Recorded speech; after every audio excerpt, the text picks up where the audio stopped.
এই ধরনের সোয়াবিনের তরকারি রেসিপিটা সকালের টিফিনে, রাতের খাবারে বা দুপুরে ভাতের পাতে পরিবেশন করতে পারেন। তার রেসিপিটা কি করে নেওয়া যায় দেখা যাক।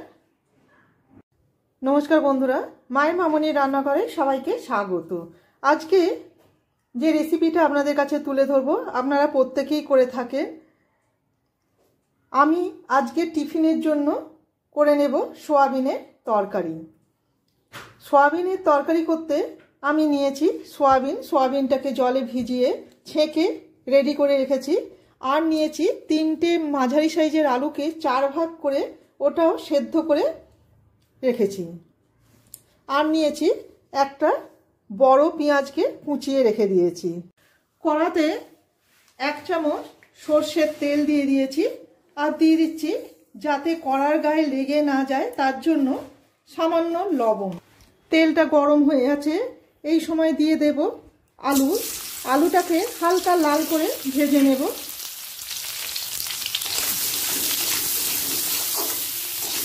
আলুটা লাল করে ভাজা হয়ে গেছে, এই সময় দিয়ে দেব সোয়াবিনটাও ভেজে নেব। আচ্ছা, সোয়াবিনটা আমি ভেজাবার সময় একটু গোটা গরম মশলা দিয়ে ভিজিয়েছিলাম। এই জন্যে যে সোয়াবিনের যে একটা গন্ধ থাকে সেই গন্ধটা অনেকটাই, কেন ওই গন্ধটার জন্য অনেকেই সোয়াবিনটা পছন্দ করে না। একটু গরম মশলা দিয়ে সোয়াবিনটা ভিজতে দেবেন। সোয়াবিনটাতেও হালকা লালচে হয়ে এসছে। এরপর গ্যাসের ফ্লেমটাকে কমিয়ে দিয়ে, অর্থাৎ লোয়ে করে, আমি আলু আর সোয়াবিনটা অন্য পাত্রে ঢেলে রাখছি।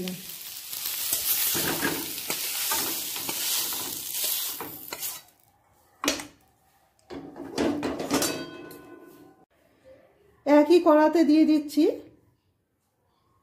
1.5 টেবিল চামচ সর্ষের তেল। তেলের পরিমাণটা আপনারা আপনাদের পছন্দ মতো দেবেন। দিয়ে দিচ্ছি একটা শুকনো লঙ্কা আর একটা তেজপাতা ফোড়ন। আমি সোয়াবিনটা সেদ্ধের সময়তেও গরম মশলা দিয়ে সেদ্ধটা করেছিলাম। ফোড়নটা দেওয়ার আগে আমি একটু 1 পিঞ্চ মতো গুঁড়ো গরম মশলা দিলাম। দিয়ে দিলাম একটা বড় সাইজের পেঁয়াজকে কুচিয়ে।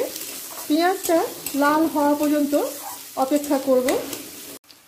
পেঁয়াজটা হালকা লাল করে ভাজা হয়ে গেছে, এই সময় দিয়ে দিচ্ছি একটা টমেটোকে কুচিয়ে।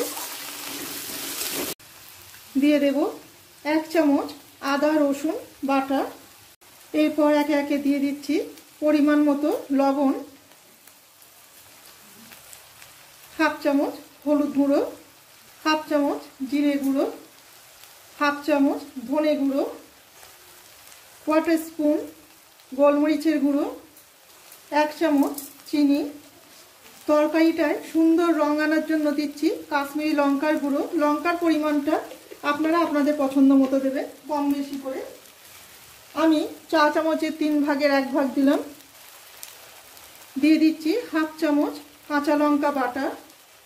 ঝালের পরিমাণটা আপনারা আপনাদের পছন্দ মতো দেবেন। আর দেব নর্মাল টেম্পারেচারে রাখা টক দই 1 টেবিল চামচ।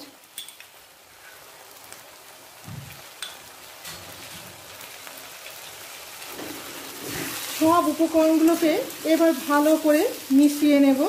গ্যাসের ফ্লেমটাকে আবার মিডিয়াম টু হাইয়ে করে দিলাম। মশলাটা থেকে তেল ছাড়তে শুরু করে দিয়েছে, এই সময় দিয়ে দেব ভেজে রাখা আলু আর সয়াবিন। আলু আর সয়াবিনটা মশলার সাথে ভালো করে কষিয়ে নেব। সুন্দর করে কষানো হয়ে গেছে, একটা সুগন্ধ ভেসে আসছে। এরপর দিয়ে দেব জল, অবশ্যই গরম জল। 1 কাপ গরম জল দিয়ে দিলাম। 1 মিনিট হাই ফ্লেমে আর 3 থেকে 4 মিনিট লো ফ্লেমে ফুটিয়ে গ্যাসটাকে বন্ধ করে দেব। 1 মিনিট হাই ফ্লেমে 3 থেকে 4 মিনিট লো ফ্লেমে ফুটিয়ে নেওয়ার পর এবার গ্যাসের ফ্লেমটাকে বন্ধ করে দিচ্ছি। ওপর থেকে দিয়ে দেব কাসুরি মেথি।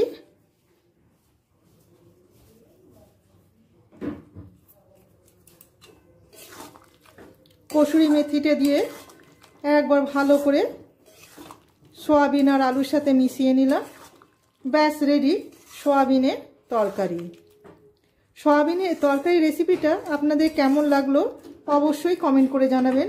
ভালো লেগে থাকলে একটা লাইক, শেয়ার আর সাবস্ক্রাইব করে রাখার অনুরোধ রইল। আমার চ্যানেলটিকে সাবস্ক্রাইব করে রাখলে পরের দেওয়া নতুন রেসিপিগুলি খুব সহজেই আপনাদের কাছে পৌঁছে যাবে। সবাই ভালো থাকবেন। ধন্যবাদ।